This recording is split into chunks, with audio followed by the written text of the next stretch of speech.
আমাকে নিয়ে গিয়ে যে কক্ষে রাখা হলো, পরদিন ভোরে আলো হওয়ার পরে আমি ভেন্টিলেটর দিয়ে সেই পুরাতন মেস দেখতে পেয়েছি এবং ওখানে কয়েকজন আমাকে নিশ্চিত করেছে যে এটা ডিজিএফআই কচুক্ষেত যে আয়নাঘর নামে পরিচিত জিআইসি আছে সেখানে অবস্থান।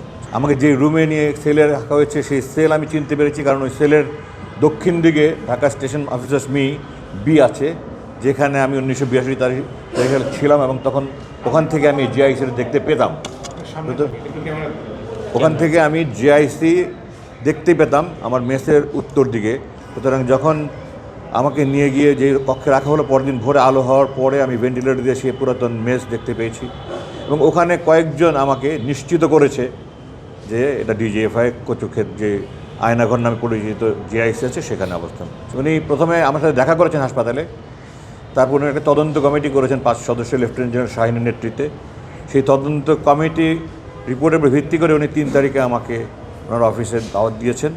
আমি হাসপাতালে তখন ভর্তি ছিলাম। ওনার অফিসে গিয়ে উনি লেফটেন্যান্ট জেনারেল শাহিনের উপস্থিতিতে আমাকে বলেছেন যে ডিজিএফআইয়ের যে আমাকে অপহরণ করেছিল, ওখানে আটক লেগেছিল, সেটা নিশ্চিত করেছেন। এবং এটার উপর ভিত্তি করে আপনারা জানেন যে তখন কর্মরত 3 জন জেনারেলকে চাকরিতে অবসর দেওয়া হয়েছে, বাকি 2 জন আগেই।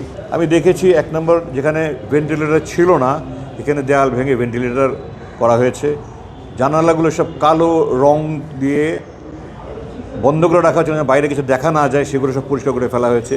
ছোট ছোট কক্ষের মধ্যে যে সমস্ত দেয়াল ছিল ওগুলো ভেঙে কক্ষগুলি বড় দেখানো হয়েছে। লোহার গ্রিলের দরজা ভেঙে ওখানে কাঠের দরজা লাগানো হয়েছে। রুমগুলির স্ট্যান্ডার্ড অনেক ভালো দেখানো হয়েছে, যেগুলো এরকম ছিল না। ওদের স্বপ্ন পূরণে পাশে থাকতে পেরে আমরা গর্বিত। এটা তো মানুষের অন্তর্জামিত আল্লাহ, আমি তো বলতে পারবো না যে তারা এটা কী উদ্দেশ্যে আমার কাছে সাহায্য চাইতে এসেছিল। তবে মানুষ যখন বিপদে পড়ে তখন তো স্বভাবতই সবার কাছে সাহায্যের জন্য প্রত্যাশা করে। আর সেনাবাহিনীতে সবাই আমাকে শ্রদ্ধা করে, ভালোবাসে, আমি সবাইকে স্নেহ করি, তারা সেই আশা করে এসেছিল যে স্যার আমরা তো ট্রাইব্যুনালে যখন জিজ্ঞাসা করছে তখন আমরা স্বীকার করিনি যে আমরা জানতাম। আসলে আমরা জানতাম, এখন যদি আমাদেরকে ট্রাইব্যুনালে আরেকবার ডাকা হয় আমরা তাহলে স্বীকার করব, স্যার আপনি একটু ব্যবস্থা করেন। বাট এটা তখন অলরেডি লেট হয়ে গেছিলো। 4 12 ফিট বাই 12 ফিট না, আপনার ভুল বলেছেন। এটা আমি প্রথমেই গুম কমিশনে বলেছি, এখানে বলেছি রুমটার সাইজ ছিল 21 বাই 17।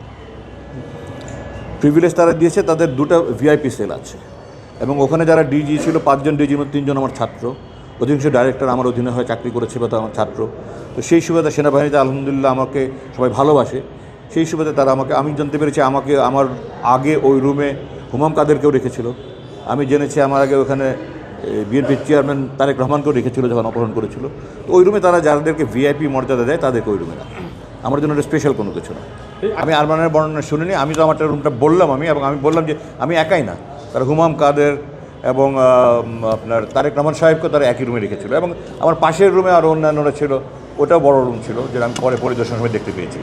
তো তাদের এরকম ভিআইপি স্ট্যাটাসের যারা তা মনে করে তাদেরকে তারা বড় রুম যেখানে আমি বলেছি যে আমাকে যে অবৈধভাবে অপহরণ করা হয়েছে, 8 বছর মানবেতর জীবনযাপনে বাধ্য করা হয়েছে, আমার অসুস্থ বৃদ্ধা বিধবা মা আমি যার দেখাশোনা করতাম তাকে অসহায় অবস্থায় ধুকে ধুকে মরতে হয়েছে 3 বছর পরে, এবং আমার স্ত্রী সন্তানরা অসহায়ভাবে মানবেতর জীবনযাপন কাটিয়েছে।